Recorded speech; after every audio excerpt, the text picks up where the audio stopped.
할렐루야. 경산조항교를 섬기고 있는 김종원 목사입니다. 여러분 경산을 아세요?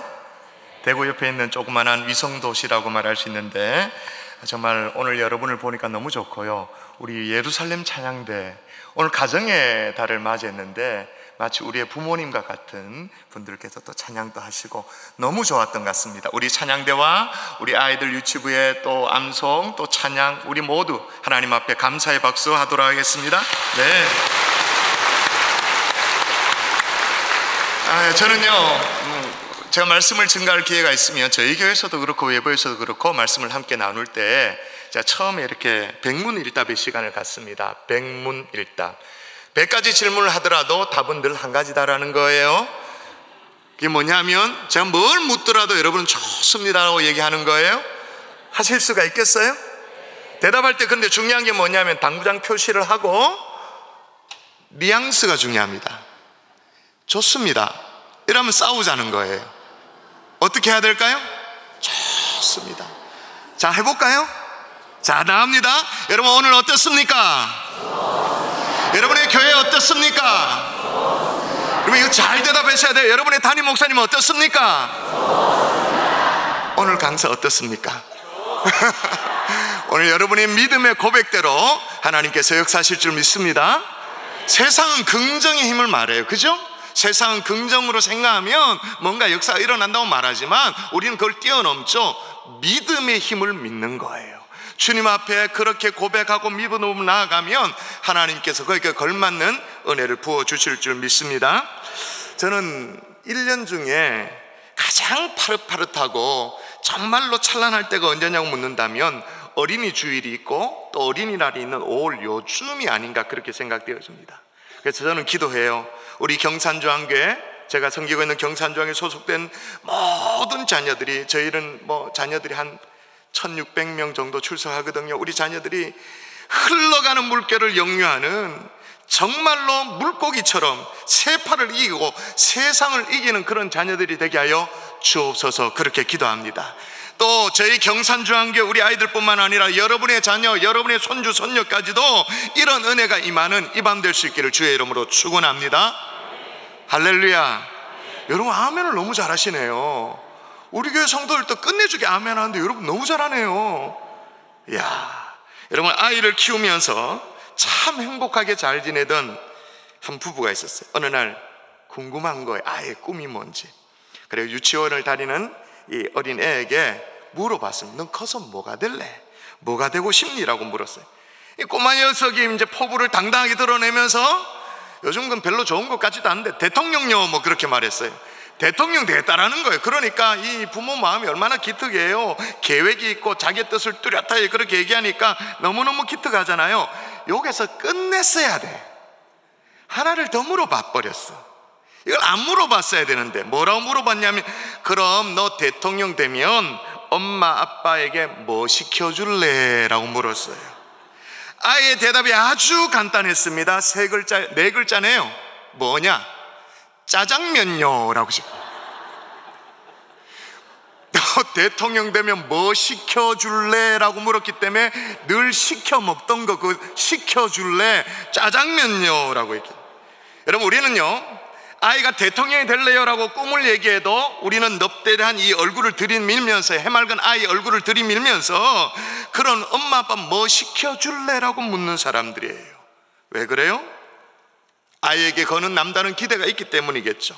그리고 또 하나, 나도 모르게 보상 심리가 있는 거예요. 그저 빈말이라도 엄마 아빠 뭐 시켜줄게요, 뭐 해줄게요, 공수표지만 그렇게 해주기를 바래요. 그런데 그런 바람으로 물어봤더니 짜장면 시켜줄게요. 코미디가 아닐 수가 없죠. 여러분 부모도 그럴 수밖에 없는 것이 다 내가 사랑해서 한 거예요. 사랑한 거 맞아요. 그냥 쏟아 부었어요. 근데 그 쏟아 부은 공이 얼마예요? 상상을 초월하죠. 그죠? 여러분 자녀 교육을 위한 이 대한민국의 부모들의 그 희생, 그 열 정말 눈물겹죠. 그죠? 멀쩡한 집을 팔아요. 애 학교 때문에 이사를 가요. 멀쩡한 아파트를 팔고. 그죠? 아이들 학원비 된다고 뒷바라지 한다고 부모가 아르바이트를 해요. 전 세계에 그런 나라가 어디 있어요? 또 부부가 생이별을 해. 기러기 아빠. 부부가 같이 살 수 없고 살지도 못해. 따로 살아야 돼. 그죠? 자녀들을 위한 부모의 수고, 희생은 가히 눈물겨울 지경이에요. 그런데 여기에 뭔가 부족함이 느껴져요. 아쉬움이 느껴져요. 그게 뭘까요? 사랑은 좀 부족한 것 같아요. 부모의 따스함은 좀 부족한 것 같은 느낌 들어요. 그동안 자녀 교육에 쏟아부은 우리의 어떤 희생, 우리의 열정, 우리가 쏟아부은 돈, 그만하면 된 것 같아요. 그만하면 충분한 것 같아요. 근데 부족한 것이 있는데 그게 부모님의 사랑인 거죠. 여러분, 그러면 부모가 자녀를 사랑하지 않는가? 아니요, 사랑해요. 사랑하지 않는데 어떻게 그렇게 희생을 합니까? 어떻게 돈을 쏟아붓습니까? 어떻게 그렇게 수고를 합니까? 사랑하니까 해요. 했어요. 그런데 자녀를 사랑하는 부모가 어디 있겠습니까? 다 사랑하는데 문제는 뭐냐? 사랑의 기술이 부족한 거예요. 사랑하는 방법을 몰라요. 그래서 자녀를 위한 희생은 가히 노벨상감인데 자녀를 위한 사랑의 기술은 너무너무 초급 수준에 있는 그런 상황인 거예요. 한 번은 제가 식당에 갔어요. 젊은 이제 남자 아빠인 것처럼 보여요. 애가 보채며 울어요. 엄마는 지금 화장실을 잠시 갔는지 그렇게 갔는데 애가 막 보채고 오니까 어쩔 줄 몰라 하는 거예요. 그래가지고 이 소뚜껑만한 아빠 손을 가지고 애 등을, 애는 또 아프다고 억울하다고 서럽다고 더 막 울고. 자, 물어보십시다. 이 아빠, 이 아이를, 자기 아이를 안 사랑한 거예요? 아니, 그 공휴일에 정말 다른 시간 보낼 수 있지만 이 아이하고 식당에 가족끼리 식사로 왔으니까 사랑한 건 맞아요. 그런데 문제는 뭐냐? 사랑의 기술이 없었던 거예요. 사랑하는 마음만큼이나 사랑하는 방법도 필요한 거예요. 한번 따라 하십시다. 사랑에도 기술이 필요하다. 한 번 더 따라 하십시다. 사랑에도 기술이 필요하다. 자, 오늘 본문 같이 한번 읽어볼까요? 한 번 더 읽도록 하십시다. 시작. 또 아비들아, 너희 자녀를 노엽게 하지 말고 오직 주의 교훈과 훈계로 양육하라. 자, 여기 보니까 아비들아, 너희 자녀를 노엽게 하지 말라, 그렇게 말합니다. 여러분, 아이들이 노여움을 탄대요. 그죠? 노여움을 타도록 하지 말라라고 말합니다. 다시 말하면 무슨 얘기냐? 사랑한다라고 말하면서 제발 아이들을 좀 노엽게 그렇게 하지 말라는 거예요. 제 멋대로 사랑해놓고는 사랑했다고 밀어붙이지 말라는 거예요. 그리고 사랑의 방법을 제대로 알고 주의 교훈과 주의 훈계로 양육하라, 그렇게 말하는 거예요. 워싱턴 주립대학의 심리학과의 존 가트맨 교수도 똑같은 책을 쓰면서 아이를 위한 사랑의 기술이 있다라고 얘기하는 거예요. 사랑의 기술이 있다. 여러분, 가정의 달을 맞이해서 자녀들을 위한 사랑의 기술이 무엇인지 함께 살피면서, 이게 비단 내 자녀뿐만 아니라 이게 부부관계에도, 인간관계에도, 또 손자 손녀를 향할 때도 꼭 필요한 것들이더라고요. 오늘 우리에게 필요한 은혜의 말씀을 허락하실 줄 믿습니다. 자, 첫 번째, 자녀들을 위한 이 사랑의 기술이 뭐냐? 따라 하십시다. 감정은 다 받아주어라. 자, 감정은 어떻게 하라고요? 다 받아주어라. 이걸 헷갈리지 마세요. 요구를 다 받아주어라가 아니에요. 감정은 다 받아주어라, 그거예요. 자, 오늘 본문에 보니까 아비들아, 너희 자녀를 노엽게 하지 말라라고 돼 있는데, 이해가 쉽도록 조금 더 쉽게 쓴 현대인의 성경을 읽어보면 더 이해가 되어져요. 현대인의 성경 버전으로 여러분 한번 읽어볼까요? 여러분 읽습니다. 시작.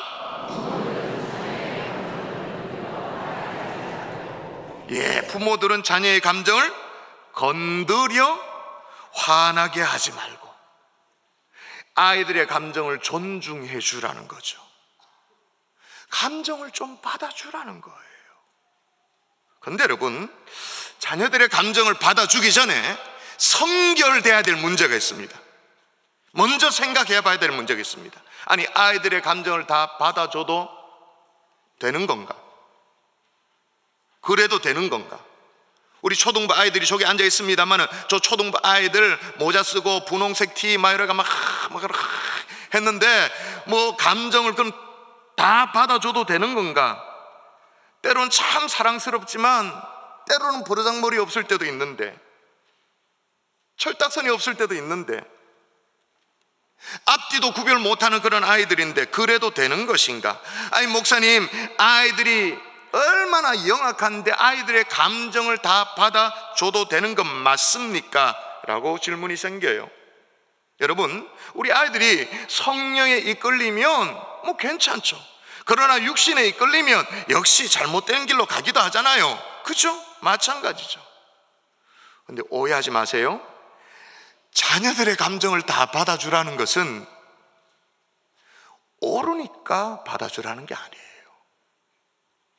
그 감정이 옳다라는 얘기를 하는 게 아니에요. 옳으냐 그르냐의 문제가 아니에요. 그냥 아이가 느끼는 대로 그대로 그냥 한번 느껴주라는 거예요. 애가 답답해하면 답답하게 한번 느껴주고, 요즘 애들 말로 그냥 기분이 꿀꿀해하면 같이 좀 꿀꿀해주고. 왜 그래야 되냐? 네가 애비니까,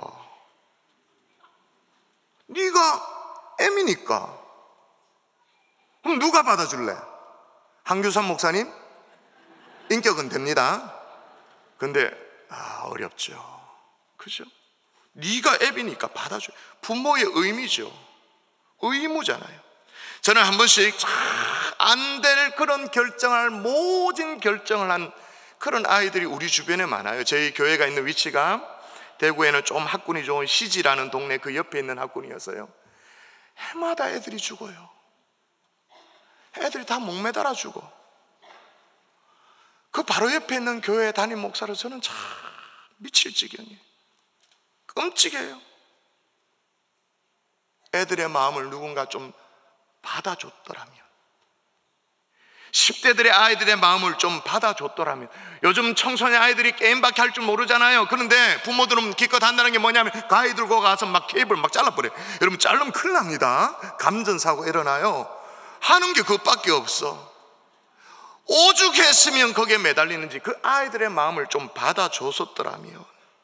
여러분, 그래서 아이들의 감정을 받아줄 수 있는 방법 첫 번째가 뭐냐? 그게 공감인 거예요. 감정을 받아줄 수 있는 방법이 뭐냐? 공감, 함께 느껴주는 거죠. 여러분, 놀이터에서 놀던 초등학생 딸이요, 집에 들어왔습니다. 딸아이가 집에 들어왔습니다. 이 딸아이가 막 징징대면서 막 얘기를 하는 거예요. 엄마, 옆집 언니가 나랑 안 놀아줘, 뭐 그러는 거예요. 그 얘기하니까 이제 엄마가 짜증스럽다는 듯이 대답을 해요. 너 몇 살이니? 그런 것 가지고 왜 이렇게 짜니? 너 아직도 징징댈래? 다른 친구들이랑 놀아. 다른 친구들도 없으면 집에 와서 들어와서 숙제나 해. 숙제나 해, 이렇게 말하지 않죠. 숙제나 해! 여러분의 집 얘기죠, 그죠?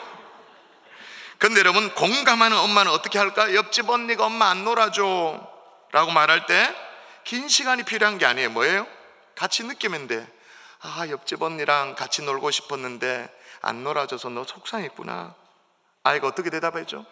속상해. 다른 친구들 놀면 안 되겠니? 다른 친구들 잘 없어. 그럼 어떡하지? 애가 대답합니다. 할 수 없지. 숙제나 할래요. 여러분, 이 둘의 차이를 아시겠어요? 전자의 경우에는, 그 경우에 딸아이는 영락없이 못난 딸이에요. 너 뭐 몇 살이니? 지금 몇 살인데 징징대며 베이비처럼 그렇게 구니? 그렇게 돼버렸죠? 그리고 자기 문제를 어떻게 풀었어요? 문제를 해결을 누가 했어요? 엄마가 해줬어요. 다른 친구들이랑 놀거나 그것도 안 되면 숙제나 해, 해답을 엄마가 줬어요. 그죠? 근데 후자는 일단 엄마가 이 아이의 속상한 마음을 헤아려 줬어. 뭐로? 공감해주는 그 말 한마디로. 야, 언니가 안 놀아줘도 너 참 속상하구나. 그죠? 자기 문제를 누가 풀어줬어요? 하는 수 없죠. 뭐 숙제는 할래요. 후자는 자기 인생의 문제를 자기가 푼 거예요. 자, 이 둘의 경우 시간이 많이 걸린 게 아니에요. 차이가 있다면 뭐냐? 한쪽은 공감하고는 전혀 거리가 먼 어머니, 한쪽은 공감하려고 무진 애를 쓰는 어머니, 이 차이인 거예요. 누군가 공감만 해줘도 슬픔은 반이 되고 기쁨은 배가가 되는 줄 믿습니다. 놀라운 논리죠. 여러분, 공감이라고 현대적인 단어를 사용해서 그렇습니다만 이미 예수님이 이건 가르쳐 놨어요. 다 알아요. 같이 한번 읽어볼까요? 같이. 자, 내 이웃 시작. 저건 명령입니다. 내 이웃을 내 자신같이 사랑하라. 내 이웃을 내 자신같이 사랑하라. 사랑하려면 느껴야 사랑하지. 그 느낀다는 게 뭐예요? 공감이죠. 공감. 그죠? 어느 가정에 말이에요, 강도가 들어서, 강도가 부부가 함께 있는데 강도가 들어가지고는 흉기를 확 내밀고는 손들어 이러는 거예요. 이제 한쪽에 아내는, 여자 되는 분은 이제 정말 막 놀래가지고 얼굴이 막 하얗게 질려가지고는 손을 번쩍 들어서 번쩍 드는데, 한쪽에 이제 남자는 손을 이 드는 건지 마는 건지 엉거주춤하게 이러는 거예요. 이 강도가 화가 났죠. 다그칩니다. 손 들어내니까 여전히 이게 손을 드는 둥 마는 둥해요. 근데 막 강도가 이제 막 열을 받아가 하니까 이 남자가 이제 실토를 합니다. 실은 제가 50견이 와서 손을 들고 싶어도 못 들어요. 강도가 그러냐고. 야, 그거 진짜 힘든 건데. 나도 그 마음 안다고. 나도 지금 이 티셔츠 입을 때 이게 안 들어가서 이게 참 힘들다고. 그러니까 한쪽에서는 또 말하고 나는 내 머리도 내가 못 감는다고. 주거니 받거니 이 50견 나눔하다가 큐티 쉐어링 하듯이 고통을 나눔하다가 해가 밝았다라는 전설달라 삼철이 같은 얘기가 있습니다. 공감이 뭔지 아시겠어요? 같이 느끼는 거 같이. 여러분, 공감하면요 세상에서도 성공합니다. 자, 제가 말하는 이 사람이 누구인지 여러분이 한번 가늠해 보십시오. 누구라고 한번 생각해 보십시오. 20살에 하버드 대학에 입학했습니다. 21살에 우리나라 돈으로 350만 원 정도로 회사를 창업을 해요. 그리고 22살에 야후에서 그 회사를 10억 달러를 줄 테니, 그러니까 1조 정도 되어지죠, 팔아라고 하는데 단칼에 거절합니다. 24살에 이 회사를 상장합니다. 세계 최연소 억만장자 되어서 그의 나이 25살에 우리나라의 제1위 재벌 이건희 회장보다 훨씬 부자가 되어졌어요. 2010년에 포춘 선정으로 최고의 창업자로 선정이 되었습니다. 역시 2010년에 타임지가 뽑은 올해의 인물 선정되어졌습니다. 자, 누군지 감이 잡히죠? 누구예요? 원래 33살에 페이스북의 창업자 마크 주커버그. 그렇죠? 전 세계에서 가장 인구가 많은 나라가 어딜까요? 당연히 중국이죠. 13억. 그죠? 근데 여러분, 그 순위가 바뀌었다는 사실 아세요? 페이스북 공화국 2016년 기준으로 15억 명이 가입을 했습니다. 아마 지금쯤은 모르긴 몰라도 한 20억 명 정도가 되어질 거예요. 전 세계 인구의 4분의 1 또는 3분의 1 정도가 페이스북의 한 식구가 된 거야. 어떤 인터넷 국가가 된 셈인 거예요. 그런데 그 성공 비결이 뭐냐? 공감이에요. 이 페이스북에 사람들이 막 열광을 하고, 여러분, 말이 20억이지 그게 어떻게 가입이 되어져요? 아무리 홍보를 하고 어떻게 되어져요? 그런데 단 하나, 아이콘 요거 하나 딱 보여주십시오. 저거예요. 어떤 사람들이 올린 사진에, 사람들이 올린 글에 나도 공감하는 거죠. 좋아요 버튼 하나, 여기에 사람들이 계속 반응하는 거예요. 그래가지고 어떻게 되어져요?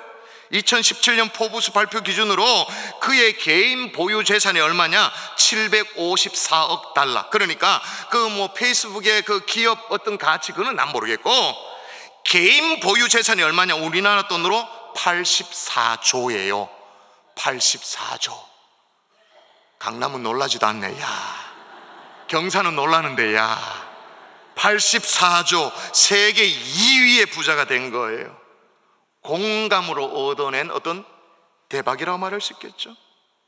우리 주님 분명히 그렇게 말해요. 내 이웃을 내 자신같이 사랑하라. 다시 말하면 공감하라. 여러분, 이웃까지 가지 마십시다. 뭐 가면 좋겠지만 이웃까지 가기 전에 여러분의 자녀의 마음을 공감할 수 있는 하나님의 종들 될 수 있기를 주의 이름으로 축원합니다. 여러분의 아내, 여러분의 남편, 여러분의 아버지, 여러분의 부모님, 여러분의 손자, 손녀 마음을 좀 함께 느낄 줄 아는 내 이웃까지 가면 좋겠죠. 그러면 좋아요. 그건 이상형이에요. 그러나 가족을 사랑하고 공감하는 하나님의 종들 될 수 있기를 주의 이름으로 축원합니다. 이것이 사랑의 기술이에요. 연습해 볼까요? 저를 따라해 보십시다. 우리 아들 오늘 속상했구나. 그 말 한마디만 하면 되는 거예요. 여러분, 요즘 또 혀 짧은 소리가 유행이잖아요. 한 번 더 따라할까요? 우리 딸 오늘 똑당했구나. 따라해야 돼요. 오늘 똑당했구나. 해보세요. 그러면 애가 놀래가지고 쳐다볼 거예요. 애가 대화가 시작될 거예요. 엄마 오늘 뭐 잘못 먹었어요? 똑당했구나. 그러면, 그죠? 벌써 그 시절을 다 보낸 자녀들의 머리가 컸어요, 굵었어요. 그 시절을 다 보낸 분들이 있다면 부부간에 어떻게 하면 좋을까요? 뭐라고 얘기해요? 아내가 뭐라고 얘기해요? 그 얘기를 다 듣고 어떻게 얘기해 주면 공감하는 걸까요? 그래서 당신 참 속상하다는 뜻이지? 그래서 마음이 힘들다는 얘기지? 그래서 참 오늘 기도가 참 힘들었다는 얘기지? 좀 쉬고 싶다는 얘기지? 그래 주면 되는 거예요. 부부간 또 이렇게 마음을 읽어낼 줄 아는 가정천국 만드는 하나님의 종들 될 수 있기를 주의 이름으로 축원합니다. 축원합니다. 자, 감정을 받아주는 첫 번째 방법이 뭐냐? 공감이었고, 또 하나 두 번째 방법이 뭐냐? 경청이에요. 경청. 마음을 다해서 들어주는 경청은 그 다음으로 또 필요한 거예요. 여러분, 조금 전에 엄마 옆집 언니가 안 놀아줘 그 아이 얘기했잖아요. 자, 그러면 우리는 바로 얘기하면 그래 너 숙제해, 그렇게 말하죠. 자, 아까 전자에 해당되었던 엄마가 아이 얘기를 들었나요? 안 들었나요? 들었어요. 들었는데 듣기는 들었어요. 근데 어떻게 들었을까? 아하, 우리 딸내가 지금 놀이터에 갔는데 옆집 함께 놀아줄 언니가 없구나. 그 지금 돌아왔으니 자, 이게 찬스구나. 숙제해라고 얘기해야지. 그래, 너 숙제해 라고 말합니다. 그렇죠? 경청은 단순히 귀로 정보를 취득한 게 경청이 아니에요. 경청은 뭐냐? 일단 얼굴을 돌려야 돼. 얼굴을 봐야 돼. 쳐다봐야 돼. 여러분, 부부싸움의 1번째가 뭐예요? 내가 말하는데 안 쳐다봤다는 거잖아요. 내가 말하는데 안 쳐다보고 설거지 계속하고 그랬다는 거잖아요. 무시했다는 거잖아요. 쳐다도 안 본다는 거잖아요. 물론 그 전에 이미 기분 나쁜 게 있었겠지. 안 쳐다보는 이유가 있었겠지. 그죠? 그러나 구체적인 부부싸움이 시작되어지는 그 화근이 뭐냐? 안 쳐다보는 것에부터 시작되어지는 거예요. 쳐다보면서 오감을 동원해서 첫 번째 이 사람이 무슨 말을 하는지, 또 이 말을 하는 이유가 뭔지, 그 말 안에 담겨져 있는 그 마음의 소리까지 드러내는 것, 그게 경청이에요. 자녀들에게 우리는 자주 이런 얘기를 해요. 너는 왜 그렇게 말을 안 듣니? 윽박질러요. 여러분, 우리가 자녀의 말을 안 듣고 있는 거 아니에요? 우리 애들이 부모 얘기를 안 듣는 게 아니라 우리가 자녀들이 지금 그냥 온 사방에 소리를 지르면서 거의 비명 가까이 내 얘기 좀 들어달라고, 내 말 좀 들어달라고, 내 마음을 읽어달라고 그렇게 소리를 지르고 있는데 우리는 무시하고 있는 거 아니에요? 여러분, 어떤 남편이요, 회사에 갔다가 집에 들어왔어요. 직장에 들어와가지고는, 집에 돌아와서는 직장에서 동료가 한 얘기를 듣고는 뭘 대단한 걸 들은 것처럼 막 침을 튀어가면서 아내에게 그걸 전하는 거. 여보. 그래서 여자들이 남자들보다 갑절이나 하루에 더 많은 얘기를 한대. 실제로 많거든요. 남자는 하루에 뭐 15,000단어인가 그렇게 하고 여자는 한 3만 단어 정도를 한대요. 그래가지고 이 남편이 이 직장에서 들은 그 얘기를 가지고 와서 자기 아내에게 뭐라고 그 다음 얘기하냐면, 참 여자들 말 많지. 그렇게 말로 수다로 스트레스를 다 푸니까 남자들보다 오래 살잖아. 이야, 여자들 독해.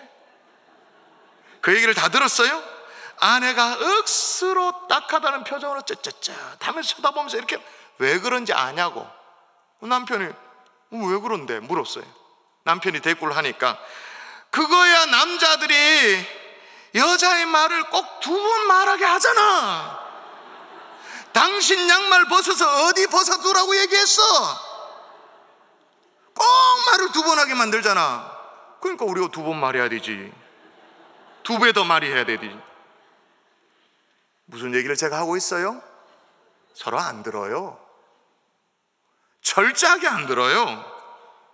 그러다 보니까 하나님의 음성도 안 들어요. 사실은 듣는 척하고 앉아있지. 그래야 체면이 서니까 지금 앉아있지만 하나님의 음성도 안 들어요. 꽉 막고 살아요. 여러분, 입은 좀 닫고 귀를 열 수 있기를 주의 이름으로 축원합니다. 누군가 말하기를 그런 얘기를 해요. 우리 인간이 말하는 것을 배우기까지는 2년이면 족하다. 말하는 것은 2년이면 족하다. 근데 듣는 것은 80년도 모자르다라고 말해요. 그건 성경의 얘기죠. 야고보서의 말씀 읽어볼까요? 같이 한번 읽도록 하십시다. 내 사랑하는 시작.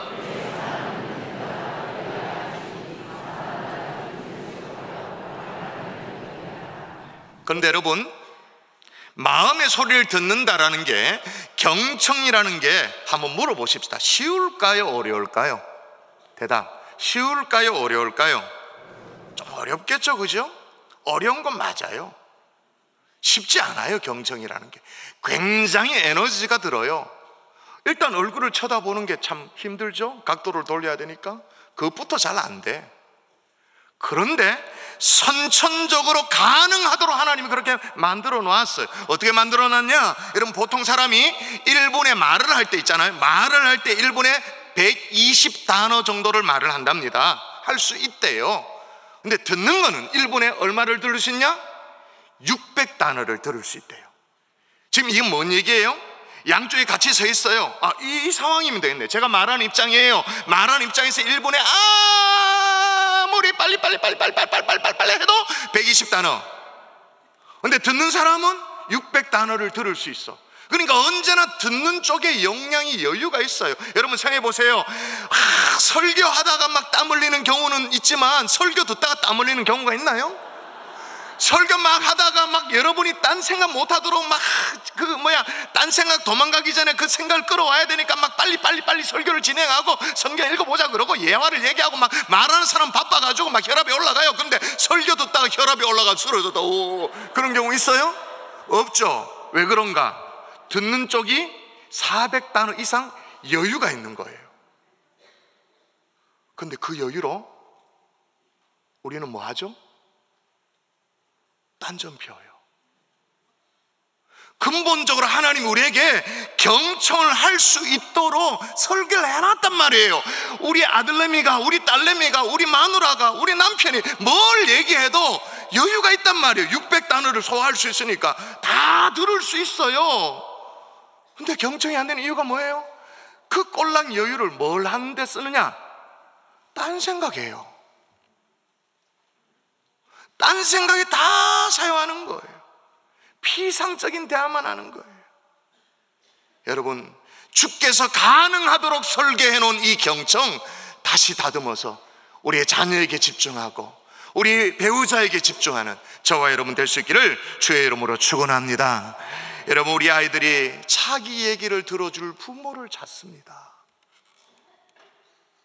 자기 얘기를 들어줄 부모를 찾아요. 어디 가서 얘기를 해요? 어디 가서 자기 얘기를 할 수 있단 말이에요. 감정을 함께 느끼고 자기 얘기를 들어줄 수 있는 그런 부모, 공감과 경청으로 자녀들의 그 감정을 다 받아내는 그런 부모님 될 수 있기를, 그런 할아버지, 그런 할머니 될 수 있기를 주의 이름으로 축원합니다. 이게 자녀들을 위한 사랑의 기술이에요. 자, 그러면 감정만 공감으로 또는 경청으로 받아주면 끝나는 건가? 그건 아니죠. 감정은 다 받아주지만 그 다음 따라 하십시다. 행동은 잘 고쳐주어라. 한 번 더, 행동은 잘 고쳐주어라. 자, 오늘 본문 한 절이지만 굉장히 함축되어 있는 한 절에 다시 읽어보십시다. 오늘 본문을 잘 보시면, 또 아비들아 너희 자녀를 노엽게 하지 말고, 그 다음 오직 주의 교훈과 훈계로 양육하라. 그래. 아비들아 너희 자녀를 노엽게 하지 말고, 여기로 끝나지 않았어요. 하지 말라는 명령이 있고 하라는 명령이 있어요. 뭘 하라? 오직 주의 교훈과 훈계로 양육하라. 할렐루야. 잘 고쳐서 양육해내라, 그 말인 거예요. 이게 여기까지 될 때 자녀들을 위한 사랑의 기술이 완성되어지는 거죠. 감정은 다 받아주어도 행동은 고치기 위해서 필요한 게 두 가지가 있어요. 오늘 성경에 얘기하듯이 주의 교훈과 훈계. 근데 이게 좀 헷갈려요. 뭐 교훈이 뭔지 훈계가 뭔지 좀 헷갈려요. 다른 성경 번역에는 이걸 두 개를 또 앞뒤로 바꿔놓기도 하고 좀 그래요. 그죠? 어떤 의미에서 뭐 교훈, 훈계, 그러니까 옛날에 뭐 또 훈잔 선생님 생각나가지고 회초리 뭐 이런 게 막 떠올라지고 뭐 그래요? 한글로는 구분이 좀 어려워요. 근데 영어를 보면 의미가 선명해지죠? In the discipline. 이게 교훈. And instruction of the Lord. 그러니까 인스트럭션이 훈계예요. 뒤에 나오는 훈계부터 보면 인스트럭션이라고 말하잖아요. 가르침이라고 말하잖아요. 다시 말하면 자녀의 행동을 고쳐주고 가르쳐주는데 그냥 네 생각대로 고치는 게 아니라, 너의 상식으로 고치는 게 아니라 주의 말씀으로, 주의 뜻대로. 우리가 자녀를 교육해야 될 교과서가 뭐냐? 하나님의 말씀대로 그렇게 가르쳐라, 양육하라 그러는 거예요. 앞에 나오는 주의 교훈, 거기에는 디스플린이라고 나와요. 어떤 의미가 있죠? 디스플린? 훈련의 의미가 있죠. 그렇죠? 훈련은 가르침으로 끝나는 게 아니에요. 훈련은 실제로 그렇게 살아내는 거죠. 예를 들면 여기 남자분들 꽤 많이 있으신데 군대를 가시면 신병교육대 가십니다. 뭐 논산 이런 데 가죠. 그래서 이제 신병교육대 가서 뭐 여러 가지 과정을 거치다가 뭐 이렇게 가스실도 가고 뭐 이렇게 하다가 수류탄 투척 훈련을 합니다. 그래서 이제 교관이 나와가지고 수류탄의 성능은 어떻게 되어지고 이 파괴 반경은 어떻게 되어지고 어떻게 해야 되는지를 다 가르쳐주면 수류탄을 잡고 클립을 탁 잡고 이제 왼손으로 안전핀을 뽑고 이제 오른손으로는 투포환 하듯이 탁 던지고 나서는 참호 밑으로 딱 몸을 숨기고 뭐 이렇게 다 가르쳐줘요. 그죠? 그렇게 가르치면 끝나나요? 남자분들 대답해 보십시오. 끝나나요? 아니죠. 이제 누가 등장해요? 조교가 등장해서 정말로 교관이 얘기해 준 대로, 그죠? 딱 들고 뽑고 해가지고 딱 숨고 시범을 보여줘요. 그죠? 훈련의 의미가 이렇단 말이에요. 조교가 교관이 얘기한 매뉴얼대로 가르침대로 실제로 보여주는 거예요. 훈련이라는 것은 가르침으로 끝나는 게 아니에요. 가르친 대로 그렇게 살아 보이는 시범이 반드시 필요한 거예요. 모델이 필요한 거예요. 주의 훈계에 머물러 있는 부모들이 그런데 얼마나 많은지 몰라요. 교훈까지 디스플린까지 가지를 못해요. 뭐에 자신이 없으니까? 보여줄 자신이 없으니까, 모델이 되어줄 자신이 없으니까. 주의 교훈으로 양육한다는 것은 그렇게 살고 있는 부모의 삶으로 양육한다, 그 말이거든요. 그러므로 오늘 성경이 말하는 주의 교훈과 훈계로 양육한다는 것은 두 가지가 다 필요해요. 정확한 성경의 가르침, 그리고 뭐예요? 그 가르침대로 살아내는 부모의 삶. 성경의 가르침과 부모의 삶, 성경과 삶으로 가르친다, 그 말입니다. 여러분, 우리 인생의 절대 기준인 66권의 말씀 가르치는 따라 말씀대로 여러분이 양육하고 계십니까? 아니면 세상의 원리대로 가르치고 있습니까? 말씀의 원리대로 가르칠 수 있기를 주의 이름으로 축원합니다. 그리고 말씀 따라 살아내는 여러분의 삶으로 가르칩니까? 아니면 그냥 잔소리로 가르칩니까? 여러분, 우리 아이들은요, 들은 대로 자라는 게 아닙니다. 본 대로 자랍니다. 따라하십시다. 들은 대로 자라는 것이 아니라 본 대로 자란다. 들은 대로 자랄 것 같으면 우린 다 완전 천사 되지. 들은 대로, 우리가 말해 주는 대로 우리 아이들이 자라났으면 우리 애들 완전 여기 위에 동그란 거 띄워가지고 성자가 다 됐지. 그냥 여기 완전 겨드랑이 사이에 날개 나고 막 그렇게 다 됐겠죠, 그죠? 성자가 됐을 거예요. 근데 우리 아이들은 들은 대로 자라는 게 아니에요. 본대로. 그러니까 내 카피본이 우리 아이들, 정확한 내 복사본이 우리 아이들인 거예요. 우리 아이들이 잔소리로 양육된다, 천만의 말씀. 여러분의 삶으로 양육된다는 것을 정말로 오늘 이 밤에 정말 다시 한번 마음에 새기는 저와 여러분 될 수 있기를 주 예수 이름으로 축원합니다. 말씀의 결론을 맺을게요. 여러분, 지금까지 이거 거꾸로 하고 있잖아요. 감정은 다 받아주고 뭐는 고치라고 말했습니까? 행동 고치라주고. 근데 우리 주로 어떻게 해요? 애들 감정을 다 무시해요. 나 몰라라 해요. 그리고 어떻게 해요? 행동, 개차반인 행동 다 받아줘.